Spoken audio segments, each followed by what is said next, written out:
Welcome back to the program. Let's go live now to the Shadow Minister for Home Affairs, James Paterson. Thanks for your time. Can you clear this up for us? The Coalition says the government's cut $600 million. The commander of the Border Force says it's actually higher now than it's ever been, funding for Border Force. So hence it's been funded accordingly. The government says it's adding $470 million on what was previously projected. Where do the claims of funding cuts come from? Well, Kieran, they come from the budget papers, and the government's argument is not with the opposition, it's with their own budget papers. I've got them here in front of me.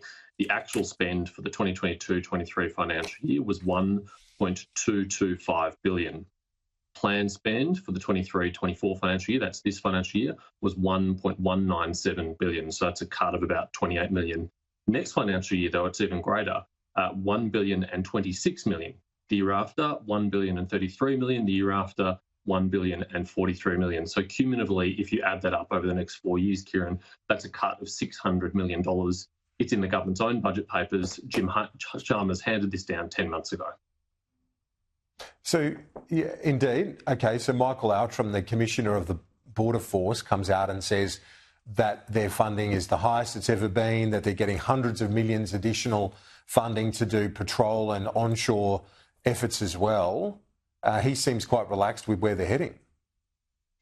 Look, there's two things to say about that, Kieran. One of the key things in Michael Outram's explanation is it includes the word onshore.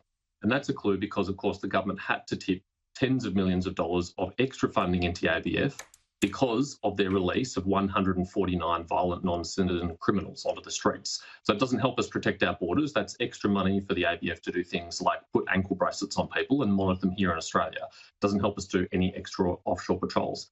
The other thing, though, is that the Coalition had an adequate budget for Border Force when we were in power because we stopped the boats.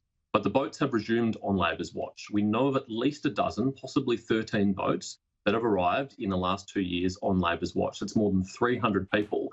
And we know that at least 2 of those boats have reached the Australian mainland. So Labor's funding for Border Force is clearly not adequate. And one of the things it's leading to is a 14% reduction, which Michael Outram admitted to me himself in Senate estimates in October last year, a 14% reduction in maritime surveillance hours. So it's no wonder the boats are slipping through and reaching the Australian mainland, which, Kieran, used to be absolutely unheard of.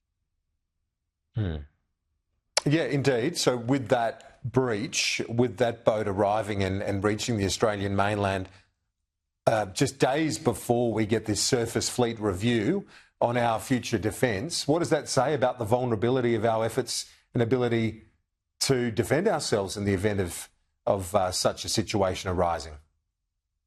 It's very disturbing, Kieran. It should not be the case that anyone can get to the Australian mainland without being detected, let alone 2 in just a matter of a few months, and that these people appear to have got to the Australian mainland and returned from wherever they came from without being detected. And it may have even taken a couple of days before the asylum seekers wandered into a regional community and identified themselves before Border Force was alerted, is a shocking failure of maritime surveillance. It's a shocking failure of border security. It's a shocking failure of national security. And it's unsurprising that it's happened on this government's watch because they have been chipping away at the successful pillars of operational sovereign borders, one of the most important of which was the temporary protection visas.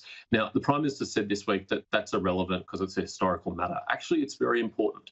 Temporary protection visas are our way of delivering on Kevin Rudd's promise from 2013 that if you come here by boat, you'll never settle. That's the commitment he made in dozens of newspaper ads across the region. And yet they've undermined that promise because they're allowing people who came here by boat to stay. And so what do you think people smugglers are telling wannabe migrants to Australia in the region right now? They'll be telling them, they used to tell you that we wouldn't allow you to settle, but they backflipped on that and they did allow people to settle. So maybe they'll allow you to settle as well. You just have to wait long enough. This cohort, though, was sent to Nauru within hours. Do you welcome that show of commitment to Operation Sovereign Borders, at least in the early days of its response, the government? Kieran, that is welcome, particularly in the context of the Minister for Home Affairs publicly trashing offshore processing. Claire O'Neill has said that for offshore processing is a festering sore. Actually, offshore processing is one of the only key remaining elements of Operation Sovereign Borders that this government hasn't undermined. Of course, Anthony Albanese, when he was in opposition, repeatedly attacked the idea of boat turnbacks as did his Immigration Minister, Andrew Giles. So it is no wonder that there are people smugglers who are out there testing the Prime Minister's resolve, testing our borders and finding them wanting. And really what we need is a reassertion of Operation Sovereign Borders, a re-establishment of Operation Sovereign Borders, instead of it being undermined with failing surveillance hours, reduced funding, and an unwillingness to follow through on the key elements like temporary protection visas. Just finally, Claire O'Neill said this morning that funding has increased by $470 million. We've invested almost $500 million in this operation compared to what the previous government was looking to spend. So you're saying that's flat out false.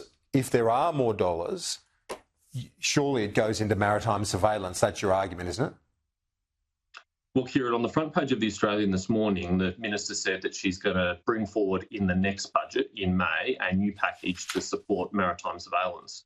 Well, her own Border Force Commissioner warned her publicly in estimates in October that maritime surveillance was in dire straits, that we weren't able to meet our targeted hours, that we were 14% below where we needed to be. And that didn't prompt any response at all. So I hope by the time the budget comes around that the government finally boosts support for maritime surveillance. But in the meantime, we've had at least 2 boats arrive on the Australian mainland, and that's on her watch. That's her responsibility, and it is another example of the Albanese government's weakness on national security and border security. And no wonder we have this problem rearing its very ugly head again. Shadow Home Affairs Minister James Paterson, will stay in touch. Appreciate it. Thanks, Kieran.